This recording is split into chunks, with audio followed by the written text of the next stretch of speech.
shut up and let's see what happens.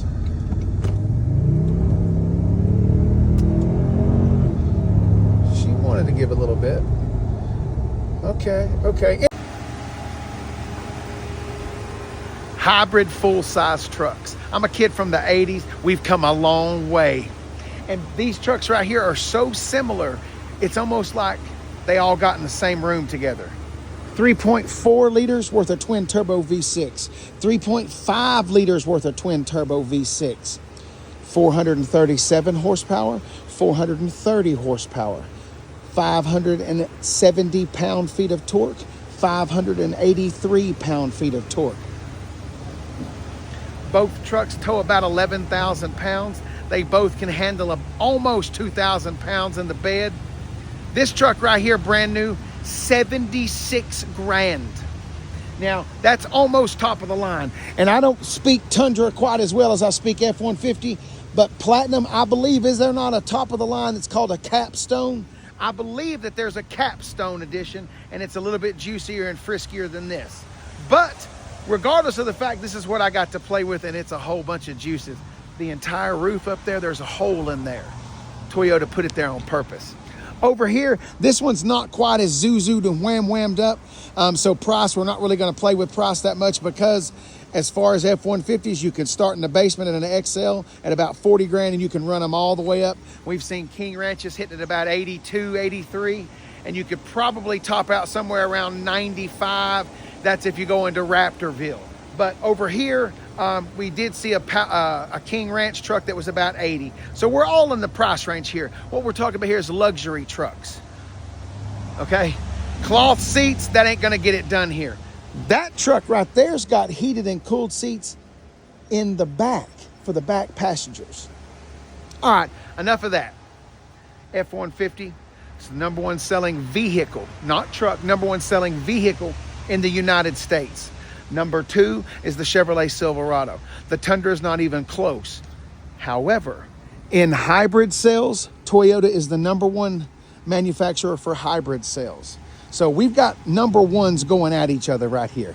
The #1 selling pickup truck versus the #1 hybrid manufacturer. All right, competitors to the Tundra, in case you don't know, let me kind of run through it, okay? Competitors to the Toyota Tundra, obviously the F-150. We're also gonna, I've got the keys to that. That is a Nissan Titan. They don't make the Nissan Titan anymore, but regardless of the fact, it's still a competitor right now. In a few years, I guess it really won't be, but it is right now.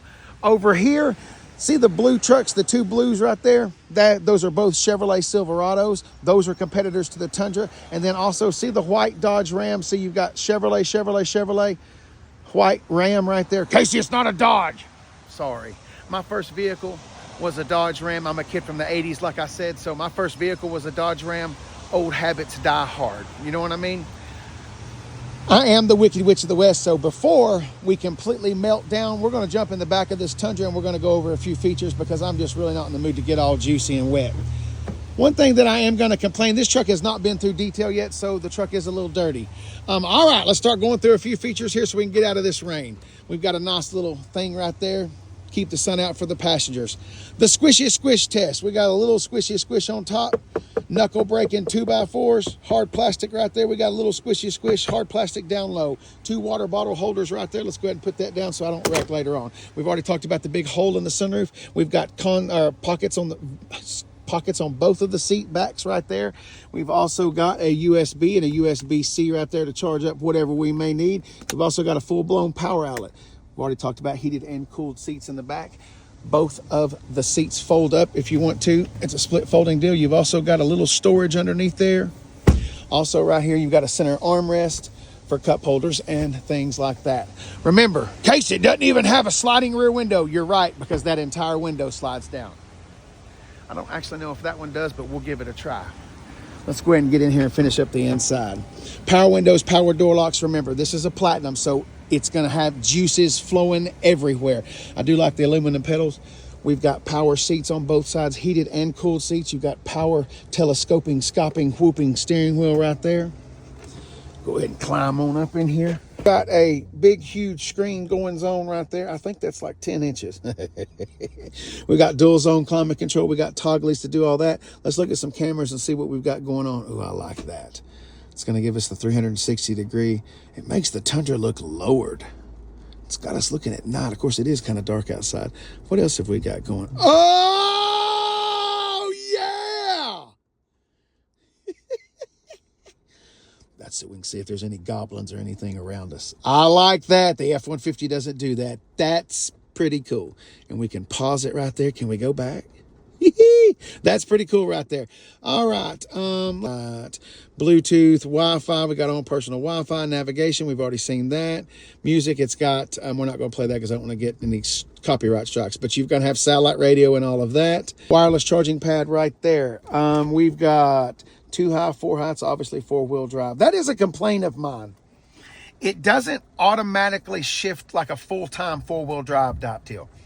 It's raining. I was driving this early and I went to give it a little bit of gas and it started stepping out. In the rain, it might be more fun, but you'll go through. These are some expensive tires. But anyway, we've got drive modes. Let's go ahead and play with drive modes while we're in here playing and piddling. Let's see what we've got. Get in there so you guys can see this. All right, we've got normal, eco, and sport. So not really much going on. But regardless of the fact it is still there. All right. Cup holders, electronic e-brake right there. It's got the hold right there if you're on a hill, so you don't have to use the brake pedal. There's your trailer brake control to help you do that. I don't really know what this is. It's just a little pad, maybe to keep your wallet, or it will hold the key fob, so maybe you could put that there to get that out of the way right there. And then also you flip up your center console right there, and you've got another USB, another USB-C in there to charge and all of that. I'm anxious to see what the depreciation on this truck is. While we're in here, let me go ahead and show you guys the window sticker. Let's go ahead and talk about that. Now, it's not the actual window sticker, it's a printout, but we can use it anyway. All right, so we are looking at a 2024 Toyota Tundra. This is Wind Chill Pearl. Our final assembly point was in San Antonio, Texas. We're getting 19 miles per gallon in town, 22 miles per gallon in the city. Ringing in the register at $76,370. We're going to start off, look up there at the top, $68,700. We can drive this into California. That 10-inch color heads-up display, that's $600. The heads-up display is right here. So as you're driving, it will display your speedometer or speed and all of that up there. And that, all right, so heads-up display. We've got TRD off-road package for $2,180. That gives us 20-inch TRD shoes, TRD grill, off-road bedside decal, suspension, mud plates, mud guards, red TRD engine start button, and a leather shift knob. All right. Then special color for $425. All-weather floor mats for $180. We got paint protective film for $439. The bed step, I'll show you what that is out back, $424. That's to compete with the F-150's tailgate. The ball mount, we're charging, how much is that? Ball mount is $89. We've got the non-skid spray-in bed liner is $599. We've got running boards fixed for $645. And then we've got wheel locks for $80. Ringing in at $76,370.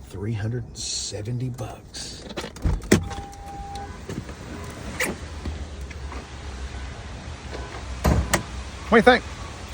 Are you in at 76? I can't wait to see the depreciation on this, see how much it is. Now, Toyotas, they do hold their depreciation. They hold their value a little bit higher. They hold their depreciation. They hold their value a little bit higher than others, but we're still going to get to see. All right, the Doc Brown Special. I love playing with electric stuff out here in the wet. I always did. I like plugging electrical things into the socket, especially out in the middle of storms. Young folk, if you're listening, don't do that. Don't be smarter than me. All right, got a 10-speed automatic transmission. No, it is not the same 10-speed automatic transmission that lies under the hood of that Ford F-150. I will say this, whoever had this, they got it done up looking good. We got the vent shades, full tent package, tinted windows. One of the differences you'll notice versus the base model engine or the base engine ones, you don't have these hood caps. On a base model, I'll show you, it doesn't have those hood caps. That's just to kind of let you know, hey, I got a bigger engine. This is a Platinum. There's those fixed running boards. $295, 60 R20s. All right, Nitto tires.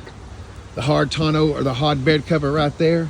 We do have a soft opening tailgate right there. We do have a bed liner in there. And we've also got a power outlet right there to plug up something. Also, remember it was talking about that bed step? That's that right there. That is what you use to get into the bed. That's really disappointing when you see what the F-150 has to offer. All right, I guess that's about all I can say about the Tundra. Sorry we couldn't open up the windows and do the back window and put the sunroof down. Maybe later because, oh look, we're gonna have some blue skies here in just a second. And then all you gotta do to put that back up, well, kick it just like that. Is it a soft, no, nope. All right, F-150's next.